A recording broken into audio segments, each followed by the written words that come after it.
Ryan, why don't you read your lead to everyone? And as Ryan reads it, think about the setting, and let's give Ryan some ideas of what illustrations could go on that page for him. What pictures would support the words that are on this paragraph, this great lead? Off you go. I picked up a sharp, heavy sword and sat on a fake horse. I'm learning how to be a knight, but I'm only 9. I'm still a page. Oh, I forgot. I'm Charlemagne's son, Jared. How do you do? Wow. So let's think. Could we give Ryan some ideas of what could go on this page? You could draw a picture of you, like, trying to hold the sword, like, up. Like you're struggling. You can do that. He's struggling. I like that idea because he's only how old? 9. Good idea.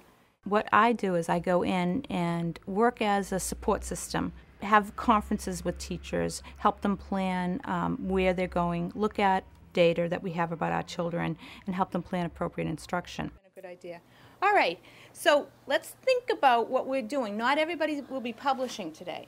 Some people are still planting their seeds, some people are doing their discovery drafts, and some people have moved to publishing. But everybody will be publishing at some point. So as you're writing today, the children had been doing some research on Middle Ages and social studies, and we were noticing in their writer's notebook, as they wrote daily, they were carrying over a lot of the good information, background knowledge that they were learning in about the Middle Ages into their daily writing.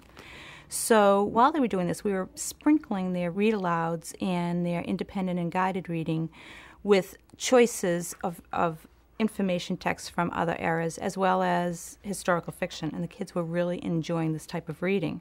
So in a mini lesson, we suggested that we go back to a time in history that they felt really comfortable, that they had some real passion for, and create characters and create a story. And the kids just, from that, it just blossomed. There was a girl named Tania who lived in Montgomery, and Montgomery was segregated. Tania's grandmother's name is Rosa Parks.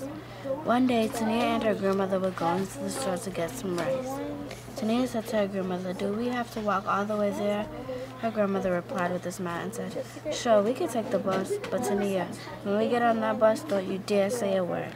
Her grandmother finished with a mad face. Tania and her grandmother were now on the front of the bus.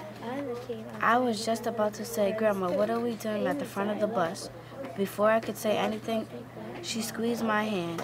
Every time I looked up, all I could see was the bus driver cutting his eyes at me and my grandma. Cutting his eyes. I also like the strategy. You used the character's name again on the second page, because as people are reading the story, they might forget the character's name. Strategy. I was so scared I could feel sweat running down my face. I let go. When children write a story that they want to get out, it becomes such a fertile place to teach them how to write, because no longer do you have the intrusions of, "I don't want to write this piece." They've chosen this piece to write, so therefore they have this passion to make it wonderful. And that's where Writing Workshop just takes off. Then,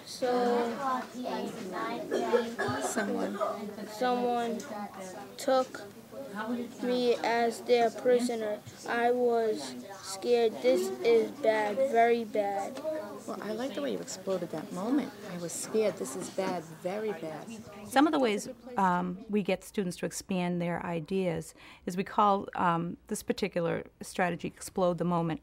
We noticed when this particular 4th grade group came up, they were writing long stories, but they were lists. We started to show them how good authors expand and extend meaning. And one day, one of the kids said something about, "It's like an explosion." And so from there, we went on with Explode the Moment. We work really hard having the children write all the time. And they write in writers' notebooks. And we're always talking to them about our writing. So first, the most important thing as teachers are to be observers of students and talk to them about their writing. And then we also use a rubric to help us really look critically at a student's work. And we use the 6-trait rubric, and it has 6 topics. For instance, topic development, organization, fluency, voice, and conventions. So we look at these topics on a particular piece of writing. And we then start seeing individual needs and talents, because there are so many talents in individual writers. And then we also see trends in the classroom. So then that becomes our instruction. Those become our mini lessons, and we really start working at it.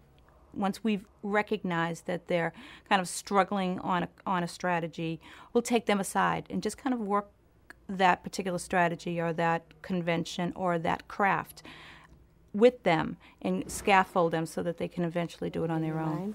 So I'm going to leave you to do that. I want to compliment. I like your voice at the beginning, and then it comes really out in the end. But you knew enough to lay off the voice to let your story come through.